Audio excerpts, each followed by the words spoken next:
네, 여러분 안녕하세요. 군뜨입니다. 이번 시간에는 여러분 19년도 전반기 임관자 전원 장기 복무 선발 모집 용황이 떴습니다.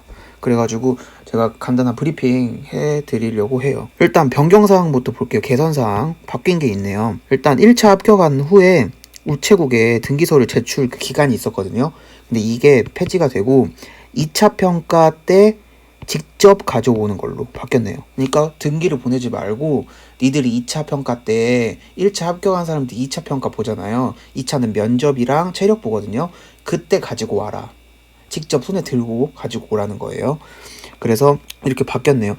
아무래도 등기로 하면 좀 불편한 부분도 있었는데 직접 가지고 가니까 괜찮은 것 같아요. 그리고 3교시 인성검사가 기존에 567문항이나 됐어요. 근데 이게 338문항으로 줄어들었네요.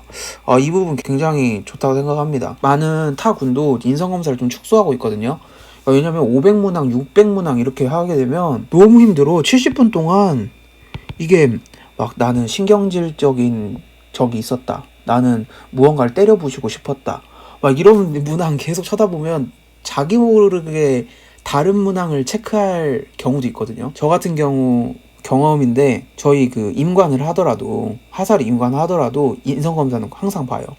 매해 한 번 아니면 2번 정도 보는데 제 맞선임이 이게 문항이 아마 600문항인가 됐을 거야. 이게 정신력을 놨나 봐. 정신이 흐트러졌나 봐. 그래가지고 나 자살한 적 있다 이런 데다 예스를 한 거지. 예스를 몇 번 골랐나 봐요. 그래서 제출하기를 딱 했더니 부대 날라온 거예요. 빨간 그게 지금 이 사람 좀 문제가 있다. 다시 평가를 봐야 된다. 좀 심각하다. 이렇게 날라온 적이 있었어요. 그러니까 여러분들도 시험 보실 때 이게 상당히 정신적인 스트레스거든요. 이것도 문학이 너무 많다 보니까. 그래서 그리고 마지막 3교시잖아요. 3교시면 어느 정도 시험이 끝나가고 좀 정신력이 이제 좀 떨어질 때 이렇게 보거든요. 많은 문항을. 그래서 이것도 하나의 시험이라 생각하고 집중 빡 하셔가지고 보셨으면 좋겠어요. 그리고 이번 전반기 때는 드론하고 UAV 쪽을 미선발한다고 합니다. 후반기에 선발한대요. 그러니까 작년 후반기 입시가 어떻게 됐냐면 7월 달에 모집을 했어요. 7월 중순에 모집을 했거든요.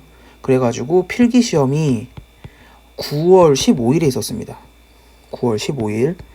그러니까 올해랑 비교해보면 올해는 1월 달에 지원 접수를 받아가지고 필기평가가 2월 23일에 있죠. 그러니까 전반기랑 후반기 차이는 약 한 6에서 7개월 정도 차이가 나겠네요. 우리 임관은 12월 달에 하고 이병은 7월 달에 입영을 하네요. 후반기 같은 경우는 입영을 언제 했냐면 12월 24일 날 했어요. 그러니까 크리스마스 이브 때 했어요. 그리고 이 후반기 때 그리고 전반기 때는 7월 24일 날 입영을 하게 됩니다. 그러니까 이게 또 훈련 과정도 길고 또 교육도 받다 보면 임관하는 날짜가 이렇게 조금 기네요. 그래서 7월 24일 날 입영을 하면 8월 달, 9월 달, 10월 달, 11월 달 4달간의 훈련을 받고 임관을 12월 1일 날 하게 되겠습니다. 그리고 모집 인원은 드론은 안 뽑는다고 했죠. 드론은 후반기 때 뽑는데요. 그리고 사이버 운용체계는 2자릿수로 뽑고 특임보병은 또 2자릿수 뽑는다고 합니다. 근데 18년에 남군 부족 선발로 인해서 전반기 때는 남군만 선발한대요. 그리고 여군은 후반기 때로 넘어가게 됐습니다. 여군은 전반기에 선발 안 한대요. 작년 제가 데이터를 가지고 왔는데 작년에 사이버 운용을 몇 명 뽑았냐면 40명 뽑았어요. 작년 후반기 때. 그리고 특임보병을 185명이나 뽑았거든요. 그래서 제가 볼 때는 지금 사이버 쪽에 남군이 부족한 것 같아요. 그래가지고 아마 이번 전반기는 40명보다 더 많이 뽑을 것 같고 특임보병은 조금 내려갈 것 같습니다. 185명까지는 안 뽑을 것 같고 조금 낮춰서 뽑을 것 같아요. 자, 지원 자격은 고등학교 졸업 이상 다 이거는 거의 모든 군 똑같습니다. 그리고 여러분 임관일 기준으로 만 18세가 돼야 되기 때문에 이 생년월일을 잘 보시면 될 것 같아요. 지원관을 출생일이 91년도 12월 2일생부터 2002년 12월 1일생이다. 이거 체크 잘 해주시고, 그러니까 2003년 1월 2월생들은 안 되시는 거예요. 네, 빠른 년생 안 됩니다. 12월 1일까지입니다. 여기 잘 체크해 주세요. 그리고 중요한 게 아무래도 시험이잖아요. 시험이 사이버랑 정보 쪽은 필기 점수 12점 이상, 꽈락만 면하면 되고요. 나머지 오로지 다 40점은 직무수행 능력 평가로 들어갑니다.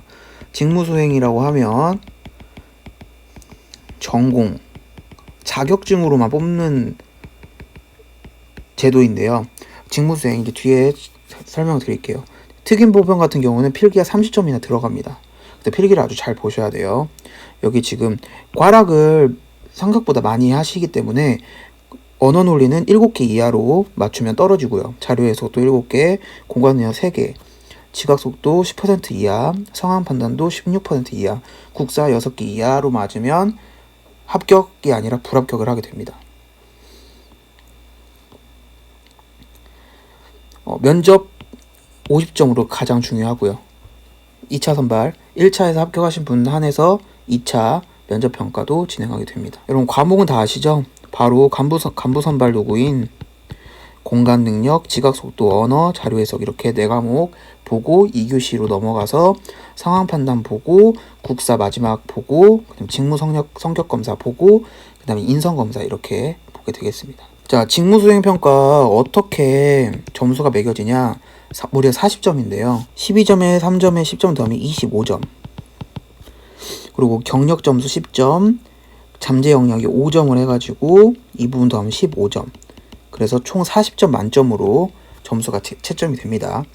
전공이면 12점을 받고요. 비전공이면 6점을 받습니다. 그리고 전공 수학 기간은 최대로 3년 이상 전공을 하시면 3점을 받게 되고요. 자격 면허는 사이버 정보보호 쪽 10점이고요. 정보체계 운용에서 산업기사 이상은 8점, 기능사는 6점 이렇게 기사나 산업기사 다 8점으로 치네요. 그리고 무자격은 0점입니다. 경력은 이렇게 대회 입상이랑 그 다음에 이런 소프트웨어 관련된 거 근무하신 이력 이런 게 경력으로 되고요. 여기 정보보호업체나 공공기관에 근무한 것도 경력으로 인정이 되니까 이 경력 10점도 매우 중요한 것 같아요. 그리고 잠재 영역 같은 경우에는 자격증 기본은 1.6점 주어지지만 기존 한국어, 전산 한자, 외국어 무도, 기타에서 자격증을 채우셔가지고 7개 분야에서 0.2점씩 1.4점을 채울 수 있고요. 군 경력 같은 경우에는 정보체계 특기 근무하신 분은 2점을 다 가져가실 수 있지만 타 특기자나 미필자는 0점 처리로 점수를 하나도 가져가실 수 없습니다. 그렇기 때문에 이 사이버 정보체계 운용 같은 경우에는 이 경력자를 우선 선발한다고 경력 채용이라고 보시면 돼요. 그래서 필기는 최소한으로 꽈락만 면하시면 되고 이 경력이 매우 중요하시 하니까 좀 나이가 좀 많은 우리 친구분들도 많이 지원을 하는 걸로 알고 있습니다. 그만큼 내가 20대 때 다른 쪽에서 근무를 더 하고 군에서 그대로 경력이 인정이 되기 때문에 가산점을 받아가지고 들어올 수 있는 경우죠. 특임보병 같은 경우에는 무도, 응급구조사, 간호조무사 자격 면허가 들어가고요.